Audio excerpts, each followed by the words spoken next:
always begins by defining their terms.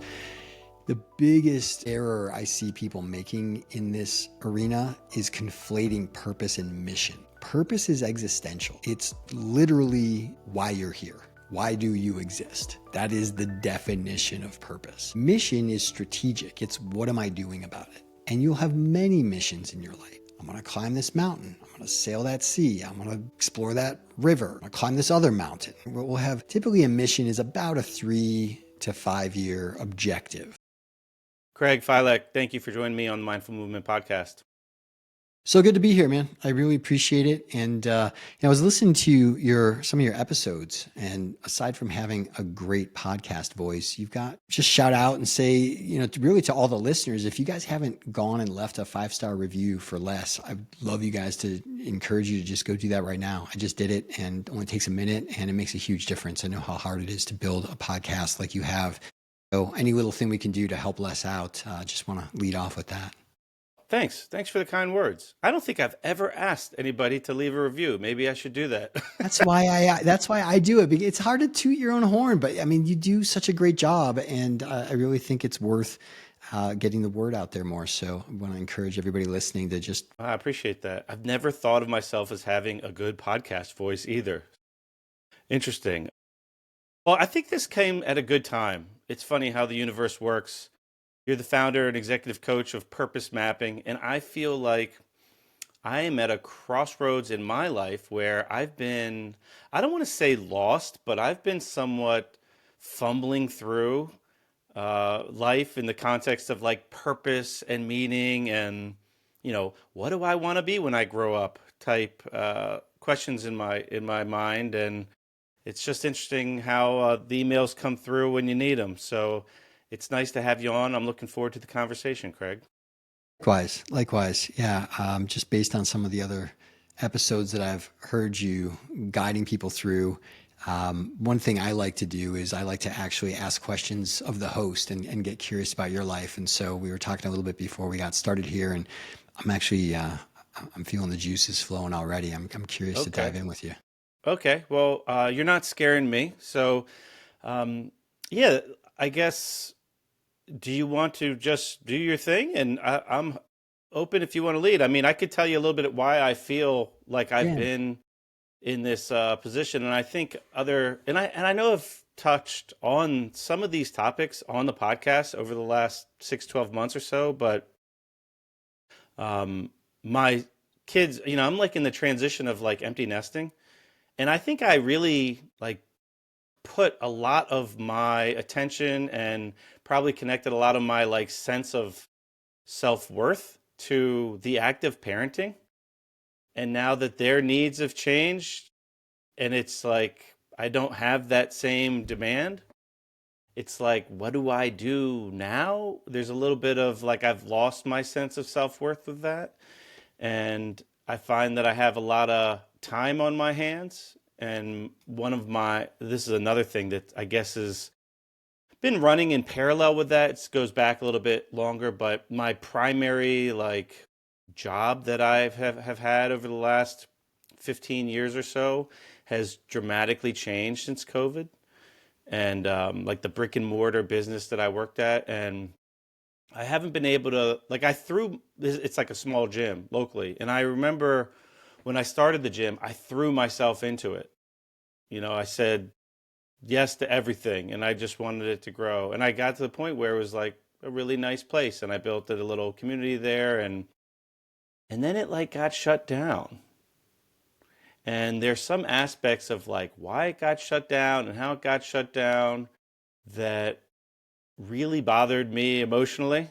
It was one of those things where if I had a different governor, it wouldn't have been shut down. So it was like there was a lot of like politics involved and like policy involved where things were out of my hand. Like I didn't do anything wrong. I just kind of lost my business and the income and the asset that it had grown into. And it took a while to like lick my wounds from that, but eventually I did. Like for a while I had to like compartmentalize that stress. There were other things to deal with, and I just said, it is what it is.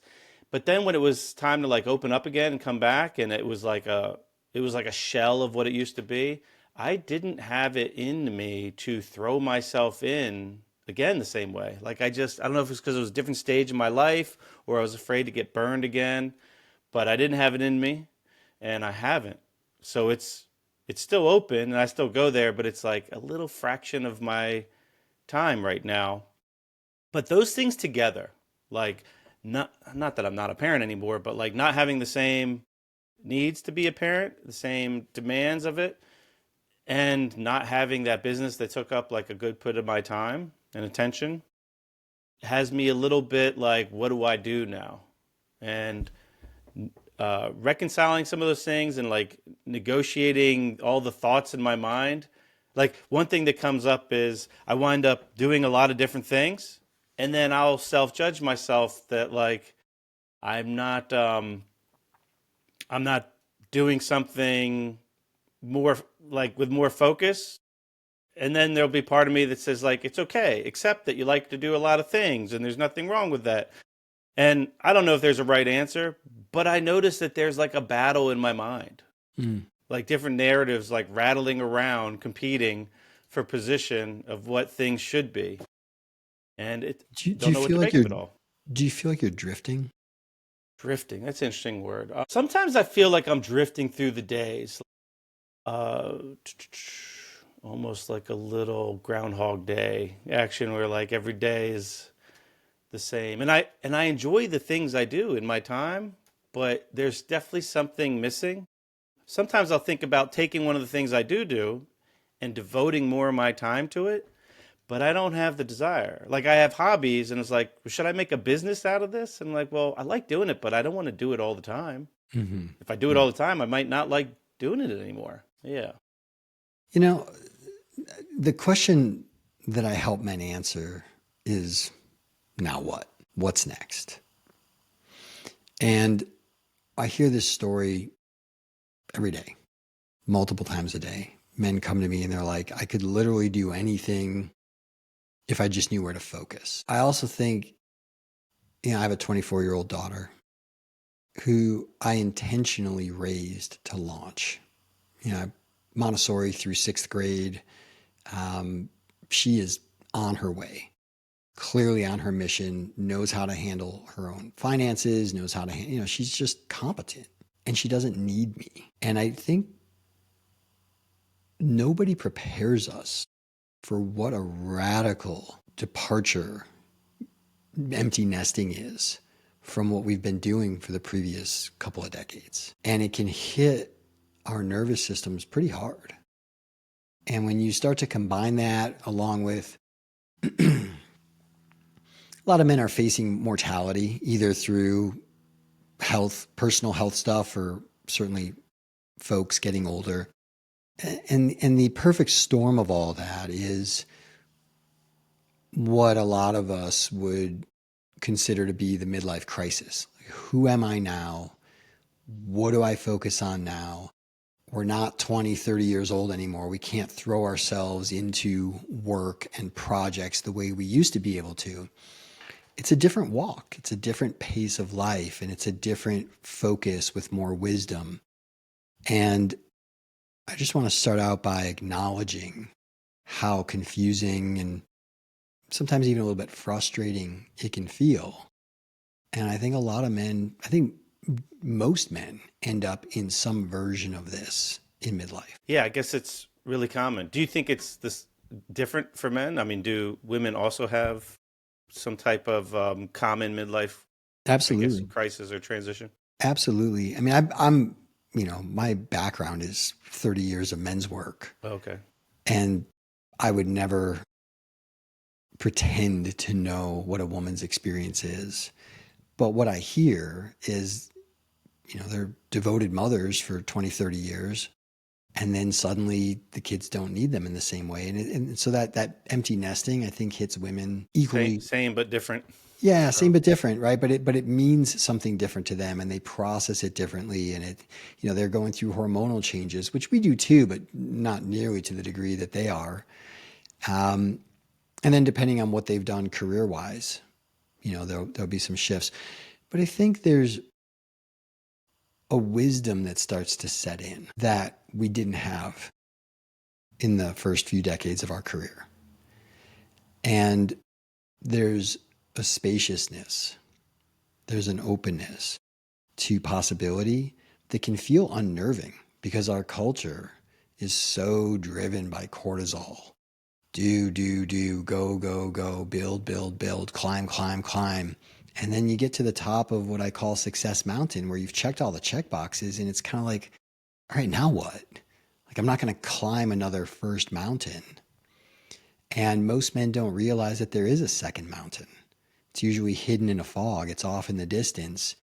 And we're so used to an orientation of upward that anything that feels like it's taking us down is terrifying.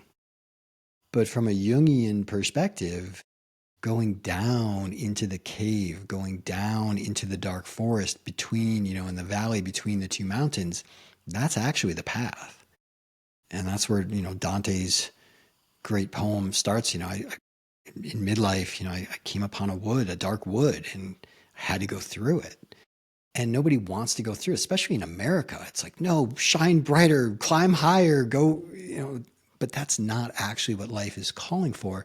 So climbing the second mountain from the top of the first is not the natural way. You can't, how could you do that? It's just fundamentally not the way things work. And a friend of mine calls it the midlife chrysalis, which I think is beautiful, because a caterpillar doesn't just zip up into a cocoon like a tent and put on butterfly wings like some raver chick at Burning Man and then pop out and say, let's party. Like, there is a deconstruction process that happens. What's fascinating is, I'm gonna do a little science presentation right now. Inside of a caterpillar's body, there is a type of cell that they refer to as imaginal cells. They contain the image or the architectural blueprint of the butterfly. And they're there the entire life of the caterpillar. But the caterpillarness, I was a philosophy major, so the nature of the caterpillar expunged those cells like pathogens. They did not fit the pattern of being a caterpillar. And then when the caterpillar goes into the chrysalis, it starts to melt down. It starts to kind of dissolve and disintegrate and turn into caterpillar snot. And at a certain point that I refer to as maximal dissolution, there's no more breakdown that can happen. Those imaginal cells kick in and they start to take over. And they start to, almost like cancer, they start to grow and reorganize the caterpillar snot into what becomes the butterfly. And then the butterfly still has to squeeze out of a little crack at the end of the chrysalis, which squeezes the water out of its wings. And then it comes out on the branch or the rock or whatever it is, and the wind and the sun dry its wings, and next thing you know, it's flying. And it never saw that coming. Here's the kicker. The human heart contains imaginal cells. And so if we don't allow ourselves to go through the disintegration of, okay, my identity as a father, as a provider, as a producer, if we don't allow that identity to go through the natural disintegration and reinvention or evolution, however you want to think of that, men can get really jammed up. They can get very stuck in a mental ego identity construct of, but I've always been the guy who figures it out. I've always been the guy who saves the day. I've always been the guy who protects and provides and produces. And what does midlife bring us to after that? It's actually a much deeper, more authentic version of ourselves that's always been there. It's always lived in our hearts. But as boys, we get put on the conveyor belt of provide, protect, right, produce. And we go decades learning how to do that. And it's not always the most authentic thing for us. And I think midlife is a chance to remember and excavate the deeper authenticity in our heart. So I'm curious what happens for you when I reflect that's what's natural. It's interesting, like the idea of letting some of those identities dissolve is not something I've really approached yet. I mean, I don't, obviously, I'm not going to let fatherhood dissolve. I mean, I still am the father of my kids. It's just like the roles that I play. I mean, I've gone through a lot of like letting go so that um, I don't feel as much worry or stress around are they going to be okay? Questions like that. Because ultimately, you just want them to be okay, whatever that means, happy, healthy.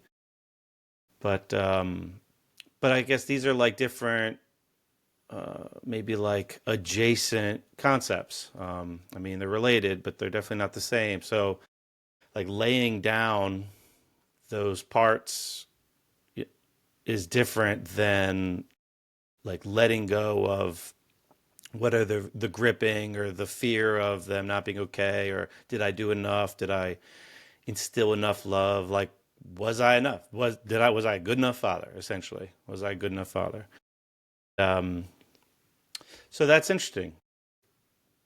I'm still a father, and can I let those components of fatherhood, like I guess, be dissolved in the chrysalis or whatever, and let it maybe feed the shaping of whatever is next. But definitely feel a little like I have no idea what I would want to do next.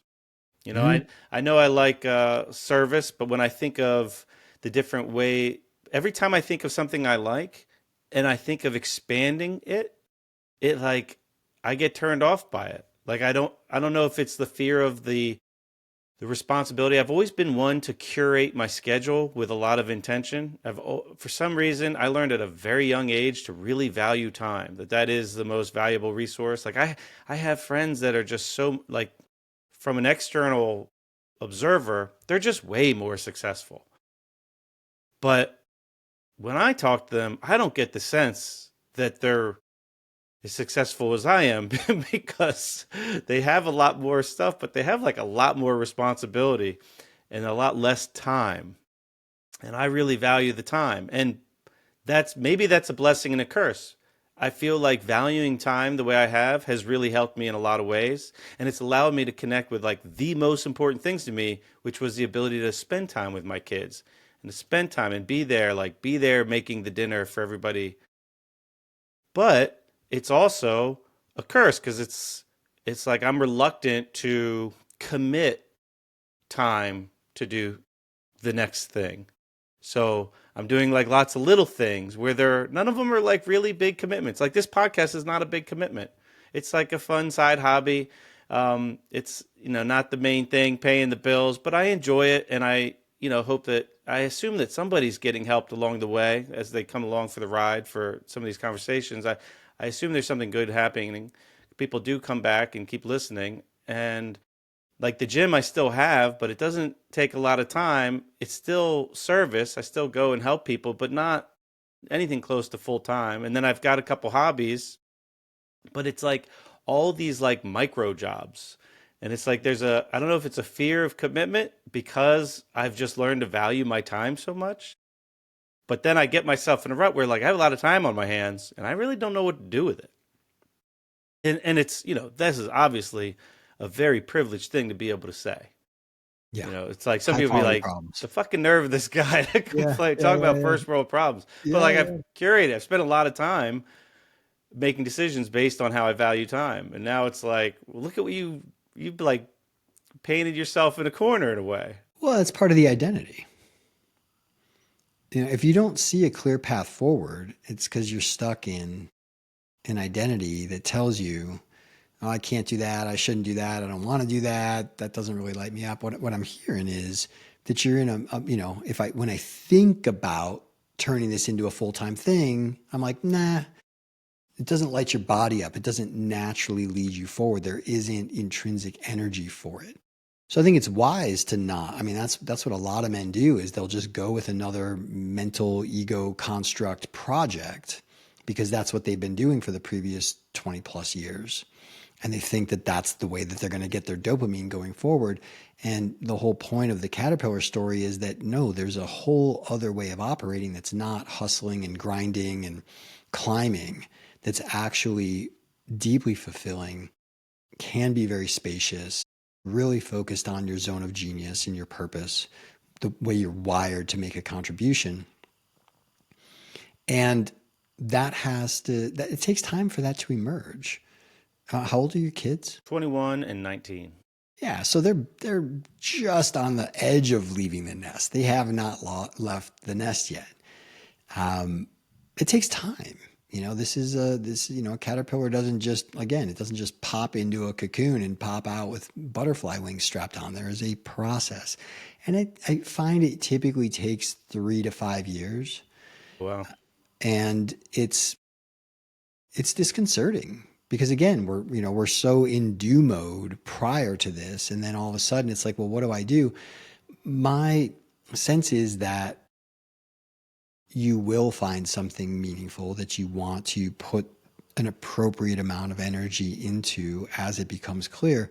But I would encourage you to say, if you're not feeling intrinsically drawn from your gut, it's probably just a mental idea that you have of what you could be doing based on an identity that's still crumbling and trying to hold itself together. And I think your meditation practice and anything that you do to stay in the spaciousness is actually the healthiest practice you can be in. You mentioned the word purpose. Well, you mentioned a few times. Do you feel, Craig, that people have there is an inherent purpose that everybody has, and Yeah, it's part the of the definition. health experience, the human experience is like discovering that? It's the definite. I mean, I was a philosophy major, so a good philosopher always begins by defining their terms. The biggest error I see people making in this arena is conflating purpose and mission. Purpose is existential. It's literally why you're here. Why do you exist? That is the definition of purpose. Mission is strategic. It's what am I doing about it? And you'll have many missions in your life. I'm going to climb this mountain. I'm going to sail that sea. I'm going to explore that river. I'm going to climb this other mountain, right? We'll have typically a mission is about a 3 to 5 year objective. And then when we're done, we're kind of done. Career will escalate depending if you have a business and you're growing it. And it takes somewhere on the order of 10 to 12 years to feel complete with a certain cycle of growth in that regard. And then when men don't know what to do beyond that, they'll either stay stuck on the golden hamster wheel. Like, I don't know what to do. I'm making good money, so I'll just keep doing this, which is really a shame because they're not fulfilling their potential and they know it. They might even feel guilty about it. So then they end up filling their lives with more stuff, a Maserati, a luxury vacation, whatever that is for them. And it doesn't really satisfy, but they don't know what else to do. So the golden hamster wheel becomes a trap. Or they'll end up golfing their way to the grave, or surfing their way to the grave, or getting their pilot's license. You get just enough dopamine from those activities. And why can't that be a purpose? Like, what is inherently wrong with that if somebody chooses that option? Because you're not realizing your full potential. And But who's to say like what the potential is? Like when you say full potential, you can feel it inside yourself. It almost like implies do you feel judgment like of some sort. Do you feel like you're reaching your full potential? I don't know, because I feel like there's really no solutions. There's just trade-offs. So you could, like, if you pick a direction to go and then you fulfill whatever potential you have in that direction, it was at the expense of whatever other direction you could have chose. So who's to say what it's have you ever been in a flow state, like a deep, sustained absence of time? Sure. Full presence. Sure. So that I've got a colleague at Cal Poly who went through my process, and he wants to create the aura ring of flow states, right? So if you have an aura ring, you see you're awake, light sleep, REM, deep sleep, right? It kind of breaks it out. There are different biomarkers in the brain for individual flow, group flow, which is everybody, we're all watching a game or watching a concert together and it's whoa, right? There's that group flow. And then there's team flow, which is being in the band, hitting the groove, or being on the team, getting the ball into the net. And what we determined from about 20 hours of deep conversation around this was the highest potential, the highest expression of our potential as, I'll just say, men, is to be in team flow towards a high, hard, meaningful objective. And when we're experiencing going for it, pushing ourselves, flow happens just 4% beyond our comfort zone, what we believe is capable in the direction of something that we enjoy. And when I talk about purpose, we're literally talking about how you're wired. So I had a border collie, and I still watch border collie videos on Instagram. I just love to watch border collies herding sheep. I mean, they're just so, that is why they exist. That is their purpose. You could take them hunting. They've been designed to do that. They were designed to do that. That's what I mean by purpose. Now, are they going to get the cattle from the Rio Grande up to Wyoming? That's a mission. That's a big, hairy, audacious goal that they've got to do. And they're fully committed. But once they get there, their purpose doesn't change. They're still bred for that purpose. They just need another mission. And when you're going after a mission, your second mountain in this case, it has to bring your wiring, your zone of genius, the reason you exist, it has to bring it to its full potential. And when you're in your full potential, it's a flow state. And it's not ambiguous. And so when I ask you, are you reaching your full potential? Well, there's trade-offs and, it's enjoyable and maybe you even hit flow and, like podcasts can be fun. You can hit flow. Are you making the greatest contribution you're capable of?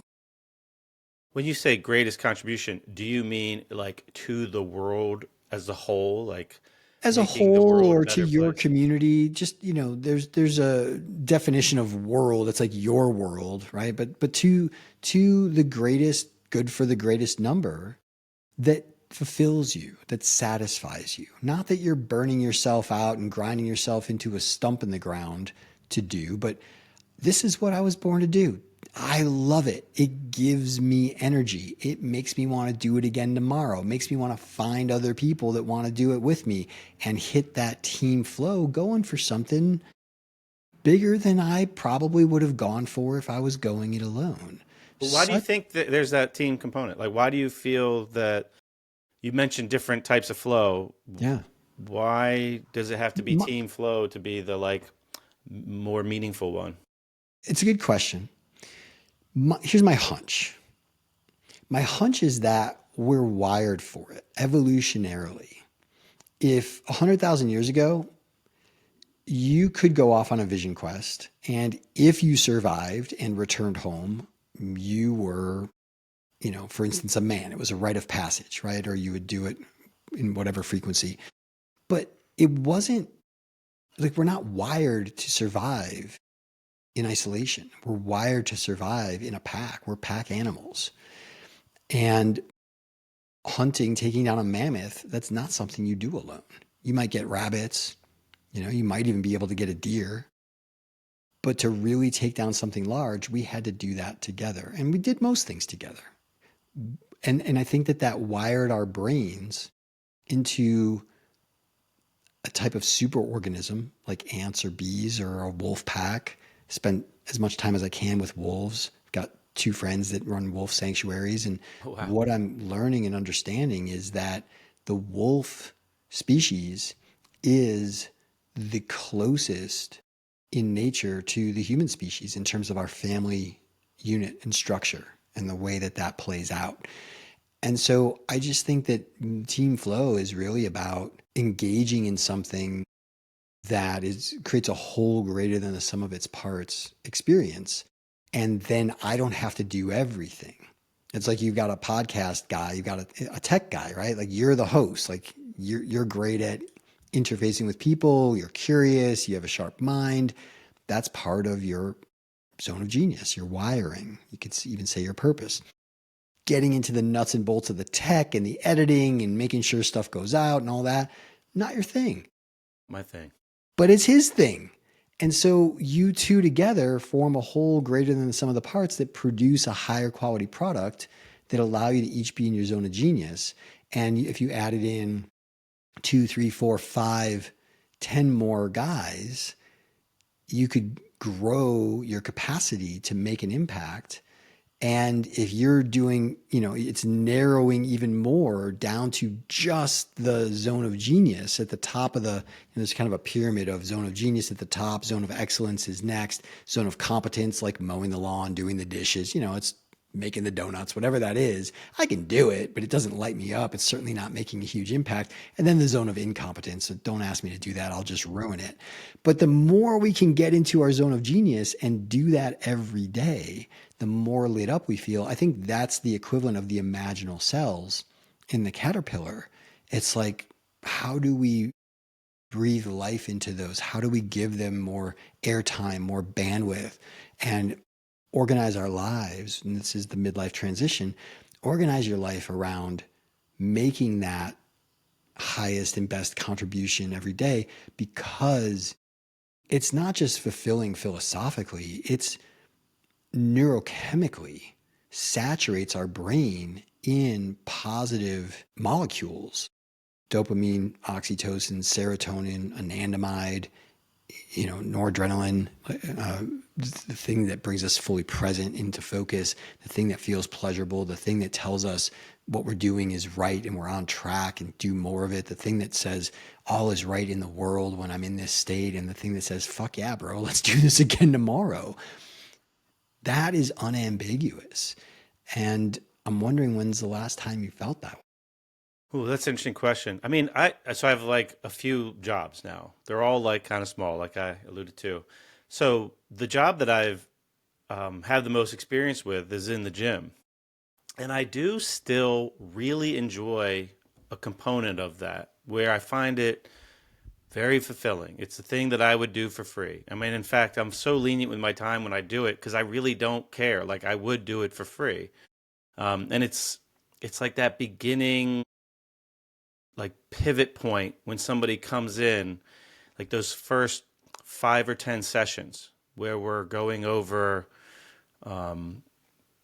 foundational ideas, like get to know them, talk more like philosophically about what the goals are, look at their habits, look for any like low-hanging fruit to see if there's any interventions they're open to dealing with. And then the movement component, like teaching somebody how to connect with the way they originally learned how to move, and then adding strength components to that, and maybe some other like concepts around movement to their routine, just to get them to the point where they're like up and running. Like, they could still benefit from coaching, but they could also kind of go on their own at that point if they have the self-motivation.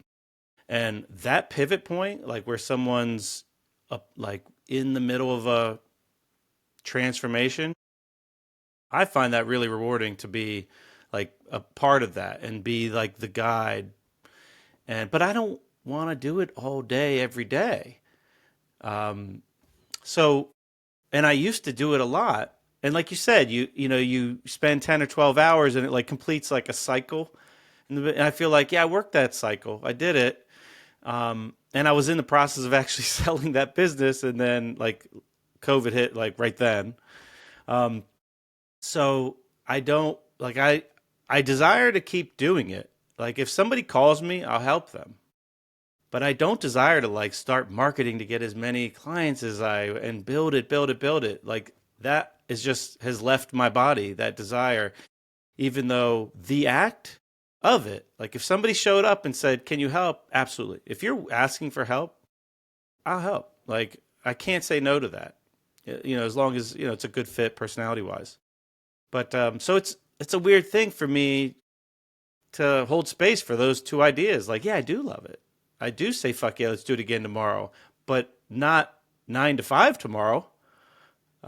So yeah, that's that's where I'm at. So if you were to say, does anything get me? Like that's the thing that gets me. Or like I have hobbies that you like you say when you finish a project, there is that chemical makeup.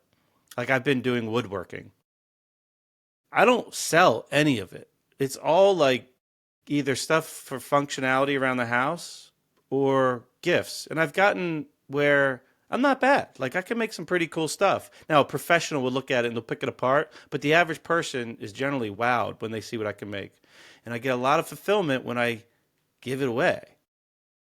But I can't just like give away projects every day, all day. That's like my new thing. That doesn't make sense and I won't enjoy it anymore.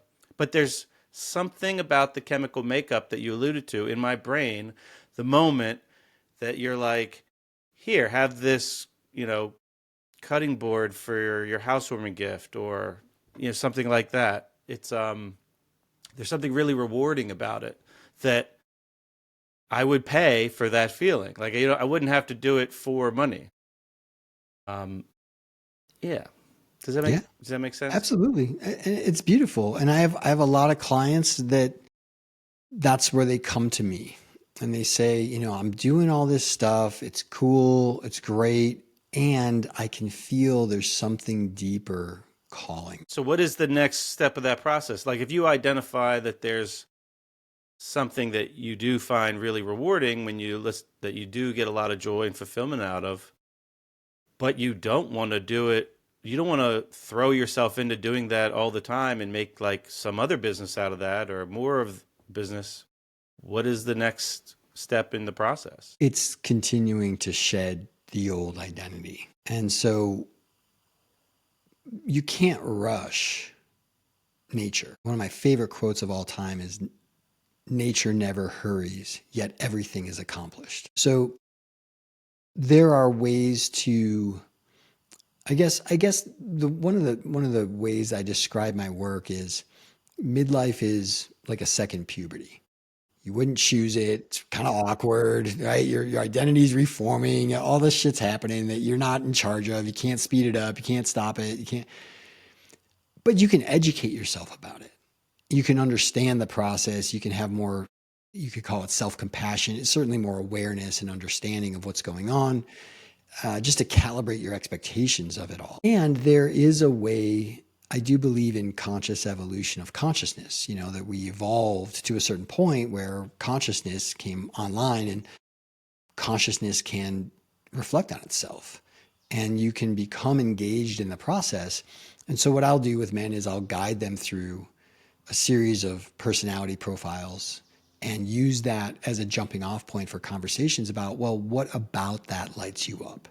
Is it the interaction with the guy at the gym? Is it bringing your science brain to, and teaching? Is it the, coaching him to a moment of realization about himself? Is it motivating? There are aspects of it. We would have to laser into the nuances of exactly what it is about that lights you up. And by using a battery of personality profiles, we would see your purpose, your nature, through all these different lenses. There's a cognitive lens, there's a conative lens, there's a, Enneagram. Conative is how we get into action. So cognitive is how our brains process. So like the Myers-Briggs would talk about 8 cognitive functions: introverted thinking, extroverted thinking, introverted feeling, extrovert, right? These 8 cognitive functions is how the brain hits flow. Conation is, so there's cognitive, conative, and affect, which is more emotional, like how we feel about things. But conative is about how we get into action, how we pop the clutch when we make a decision that we're going to take some action. So some people need to do a deep dive into the facts. Other people need to just start building and prototyping with no sense of how it's going to ever get there, but it does. Right? Some people need to really understand the process before they're willing to begin engaging. And so there's just different ways of getting into action. And so I've studied, I don't know, 20 plus different personality profiles over the years. It's kind of become my wheelhouse. And then I eventually made a Venn diagram out of the 6 that I found made the biggest difference in a man's capacity to understand himself and what puts him into flow, what his purpose is, the thing he was wired for. When we get to the end of the process and we distill it all down into a one-page strategic plan, every single man says the same thing. I've known that my whole life. Why didn't they teach me this in high school? Why didn't I get to build my career around this? And I'm working with I have a protege who's 20 who wants to bring it into teenage understanding of themselves. But get what you get. And we're here now. And I certainly didn't have anybody giving it to me. I had to, tooth and nail, claw myself through the dark forest to figure out, all right, like making more money is not going to make me any happier. What else is there? And I eventually stumbled across this. I mean, it was just literally something I tripped over accidentally one day and went, holy shit. And then I started doing it with my friends and colleagues, and they were like, how did you come up? I'm like, it was just all of these frameworks and tools that I've been immersing myself in just kind of came together and opened this portal into self-awareness. And it's totally replicable. It's completely reproducible. What are other, are there other practices that are a part of that program other than the analytical, where you are on the Venn diagram? Yeah. Thing? Well, right. And this gets back to the chrysalis. Like, I can't speed up nature. So largely what I'm doing is just taking men through a process where I give their mind something to focus on so they're less agitated about it. But the process takes as long as the process takes. When I was, I must have been maybe 11, 10 years old. I'm not sure exactly where it is, but there are psychological developments. We call them fulcrums. There's a fulcrum at which, prior to which a child cannot comprehend something like, you could say object permanence, which is usually around, 1 to 2 years old, of like, you hide the ball's totally gone. Child forgets about it, right? And then it's like, oh, there's the ball again. But then at a certain age or a certain stage of brain development, you hide the ball and the kid wants to look behind your back because they know that it's still there. Right? I was up at our lake house with some friends, and these two sisters, one was a year younger than me, one was 2 years older than me. And I wanted the tall glass because it was going to have more root beer. And she said, no, it's going to have the same amount as the short fat glass. And I was like, no, it's not. And she poured, and I thought it was going to spill all over. I was getting ready to grab the towel. And all of a sudden it finishes, like three millimeters before it gets to the top of the glass. And I was like, holy shit. And she goes, yeah, it's conservation of volume or whatever she calls that, right? And so there are these fulcrums in our brain, and in midlife, like, development doesn't stop. I think that's like a total error in judgment that, we get to 21, 22, 25 years old, whatever it is, and then we're just done. We're kind of cooked. I think our identity calcifies and we operate as if we're not continuing to develop, but we are. We're always developing as humans. And so in midlife, there's this, what I call the second puberty. There's a tipping point. There's a fulcrum where you reach that point of maximal dissolution. And, you may, like, I might have developed the ability to understand the conservation of volume. And 6 months might have gone by and I never tested it or saw the experiment run that had it click in my brain that, oh, that's a thing now. I understand the world in a different way. It may have been latent in my capacity and untested. And so the work that I do is to really build that chrysalis, build that container and say, look, we're just going to be together in this for as long as it takes. Somewhere along the way, we're going to have that fulcrum that's going to happen in you just naturally, organically. And through that process, we're going to be deconstructing methodically, consciously, deconstructing your identity and looking at how you're wired, independent of what you think about yourself, independent of the identity that you formulated about yourself, deconstructing it to the components, the fundamentals of this is how Les is wired. And then start to see the Venn diagram of that. And that will create that moment of like the glass not overflowing. And you see, that's me. There it is. But then you still have 6 to 18 months of integrating that and letting your brain rewire around it and having experiences and making choices. but giving your conscious mind the ability to recognize, something is different now. I understand myself differently. Printing that out in a one-page plan and then continuing to use it as a decision-making framework to shape the direction of where you're heading with things, then eventually your life starts to operate. We'll just use the butterfly metaphor. You're just operating in a different way. You're not crawling around eating leaves. You're flying around eating nectar. It's just a totally different way of operating. Interesting. Can you discuss maybe an example? Like, and you've been doing this for a while. Like, what's an example of a second mountain that somebody decides to climb after, the year or two in the dark forest? Hmm? I love the question, man. I'll use this example because he's going public with it. All the work I do is highly confidential. I mean, I'm working with incredibly successful people that don't, obviously want the dark, scary corners of their psyche, revealed. But this guy in particular, this is becoming his thing. He's a real estate investor, probably $500 million in property, and he's got everything. He's got everything. I remember when we started together, he says, I got everything but a plane. But as the recession kicks in, maybe I'll get that too. And he ended up buying 2 planes, one to fly around in and one to rent. He's got everything. House in the mountains. He loves to ski. House on, literally on the water in Florida where he sees the sunrise and the sunset from his patio every day. And he was miserable, depressed, frustrated, challenges in his family with his kids and his ex and his girlfriend. Everything was really hard emotionally. And we've been working together now for, it'll be 3 years in September. And what clicked for him was that he doesn't have to constantly be on, because it doesn't have to constantly be in do mode. He's got plenty of revenue coming in and he can take a step and relax. And he says to me all the time still, he says, you gave me permission to chill. Well, that's kind of like the spaciousness you're talking about, right? When our days are just so filled with stress and workaholism and cortisol, there's no room for transformation. And so the first thing was to just create some space for him.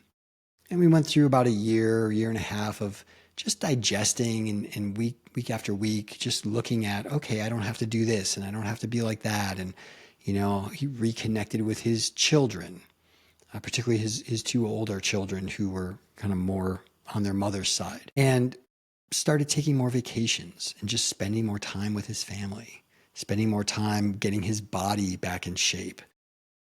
So just slowly integrating himself. And he's at a point now where, and then there was another maybe 6 to 9 months where he was like, I don't know what I would do. He's the type of entrepreneur who needs chaos to feel alive. And I was like, man, I'd really love to see you just let the business operate and stop poking the bear. And let's find some other way for you to get your dopamine. So he wrote a book. And he started going on stages talking about men's mental health, coming out of his depression, coming out of suicidal ideation, and getting on stages. Like Tony Robbins put him on stage, all these stages. And he's getting all this dopamine from that. And he's like, okay, I can leave the business be, like I can just let it run, like let the first mountain of success just kind of operate and start climbing the second mountain. And he's at a point now where he wants to run the Men's Mental Health Awareness Month in March. So the Men's Mental Health March in March, right? He wants to create that. And he's got Tony Robbins support, and he's got, the mayor of Fort Lauderdale, Palm Beach, right? He's starting to bridge this out. He's got people in Boston, and it's starting to grow into a movement that he's Polish. So he goes, he's like a rock star in Poland. He wants this to go around the world. That's a second mountain. That's getting the gold out of the shadow in the cave, in the dark forest between mountains, which was not comfortable to go in and face. But he's done it. And it's taken him a few years, and he's slowly shifted his focus from making more money and making everybody crazy in the process to, oh, the money's going to take care of itself. The business can run itself. He's built a great team. He's got everything set. And now he can focus on something that serves the world. It's what Maslow would call self-transcendence. So you got survival, safety, belonging, success, self-actualization, which is not the end goal. It's just kind of a transitional stage to self-transcendence, where the way my clients describe it is, yeah, my life is no longer my own. I'm just here in service of something greater. And that something greater is not something we choose. It's latent within us. It's something coming from a transcendent place, and we're just a hollow vessel stewarding it in the world, which is deeply relaxing. It is not a first mountain hustle and grind type of life. And so what I see in you, Les, is you're giving yourself permission to not stress over stuff. I'd still like doing the coaching. It's not my 9 to 5. I enjoy building something and giving it to my friends and building stuff functional around the house. Somewhere in the Venn diagram of that, there is a white hot center. It's what I call X marks the spot on the purpose map, where if you dig into that and you give that more bandwidth and expand it, it will bring an intelligence into focus within you that will transform your body, that will transform what you have energy for and give you a clear path to what comes next. Maybe, Craig. You might be Keep right. me posted. I mean, this is very similar to you with the guys at the gym, and they reach that transitional point where you're like, okay, you're a butterfly now. You can go fly on your own if you're right. It's the same for me with this. It's like I'm just fascinated by the transformation of men. I really believe that what the world needs now more than anything is good men on a good path to making a meaningful impact with their gifts and talents every day. If we had more of that in the world, I think the world would be a better place in a measurable way. Yeah, it's it's kind of saddening to think, at least within the culture of like United States. I mean, it seems like throughout my adult life, I've watched, I guess you could call it like the vilification of masculinity, like the part, a lot of the natural drive that men have to go like find purpose or apply themselves is muffled in a way, or like a lot of the drive that comes from like that masculine energy. It's been shamed out of us. And it's been shamed. Yeah. It's like the culture has done this to itself. It's like one of the many like sicknesses of our culture. Right. I think it was, I mean, I don't get into conspiracy theories so much, but there are certainly plenty of threads that could weave into this around,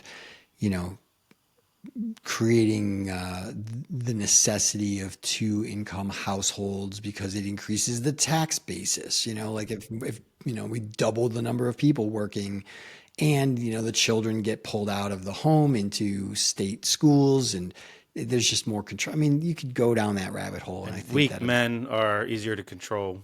Absolutely. Fluoride in the water. I mean, like everybody listening has heard a half a dozen of these conspiracy theories. But I also think that there was a genuine intention to improve our lives. And the Industrial Revolution, we definitely lost connection with self and other and creator. But look at the technological, medical breakthroughs. I mean, the standard of living is extraordinary. And so, like you were saying about trade-offs, we have to take the good with the bad.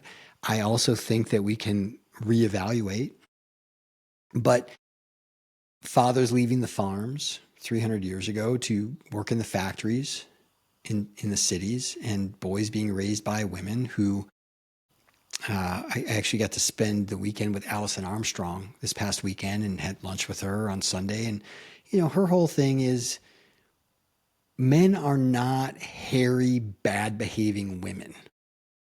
They're a completely different order of being. And when mothers don't understand that, they castrate their sons because boys are rambunctious. They're rowdy. They're just rife with testosterone, and they're, figuring out their order in the pecking order, and they're pushing their boundaries and climbing trees and breaking shit. That's healthy. That's natural. We need boys like that because those are the boys that are going to get strong, confident, clear on what they want to do in the world and go out and do it.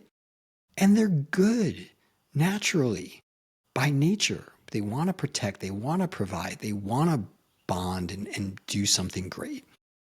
But when we constantly shame and castrate boys for being that way, sit still, medicating them. Oh, don't even get me started with that. That's crazy. We create toxic swamp monsters, not in the toxic masculinity sense. That's not what I mean. What I mean is we mutate them.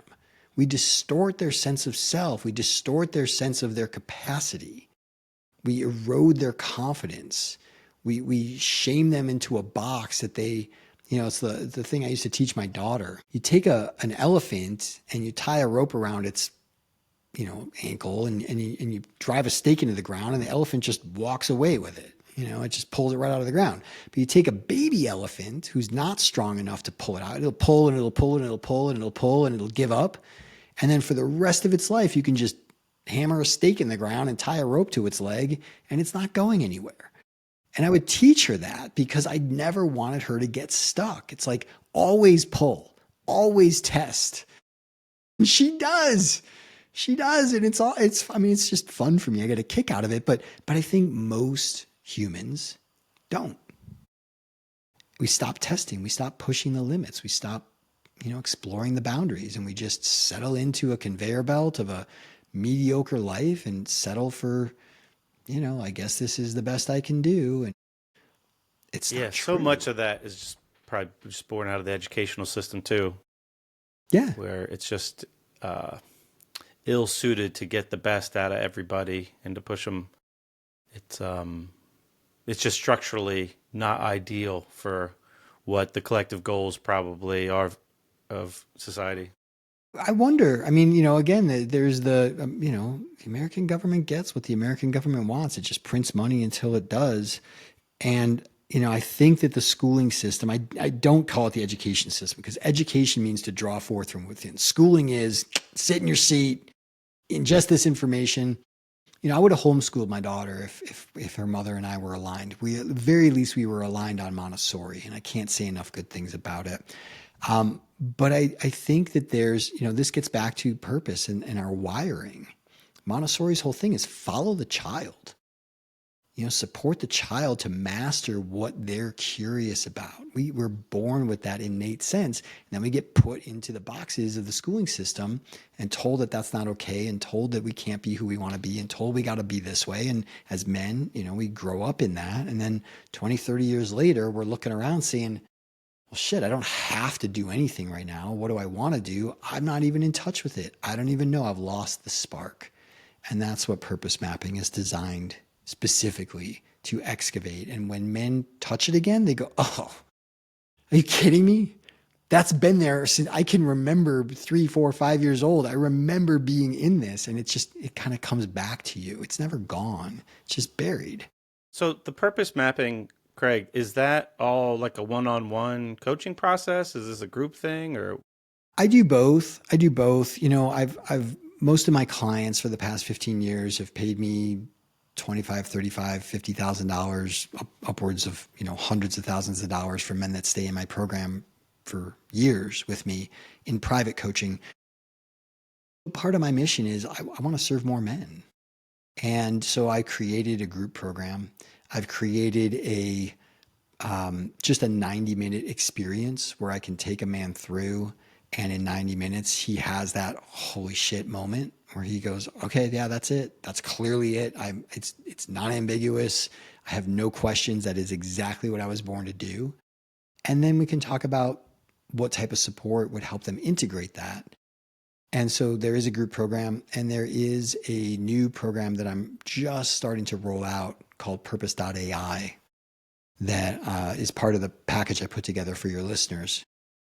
So is that like an AI coach that's like What is that? It's becoming that. Yeah, it's in beta mode right now. Interesting. And I'm going to train it on 100 sessions that I've done with men, and it just, it's always the same session. It's just tailored to, what that man's unique zone of genius is, but it gets to the heart of it every single time. And so I would like it to go around the world. I think we can do 100 million men. And so I use the high ticket coaching to fund that development of that, because it's quite a bit of work. It's a lot more work than I imagined. It's not just a GPT. I mean, there's a whole brain and the way that the memory works and keeping the whole thing secure and private. I mean, it's a lot of work in the back end, but that's what I'm working on. And that's the thing that gets me out of bed every morning. It's like, let's go. That's my second mountain. Nice. You just mentioned that you were offering something to listeners, or? Yeah, for me, we're going to take the time, and for anybody that's listened this far, obviously there's some resonance. So I put together a special package with my team. I had them assemble what we're calling the Legacy Builder Blueprint, which consists of two things. But before I tell you what it is, let me just tell you who it's for.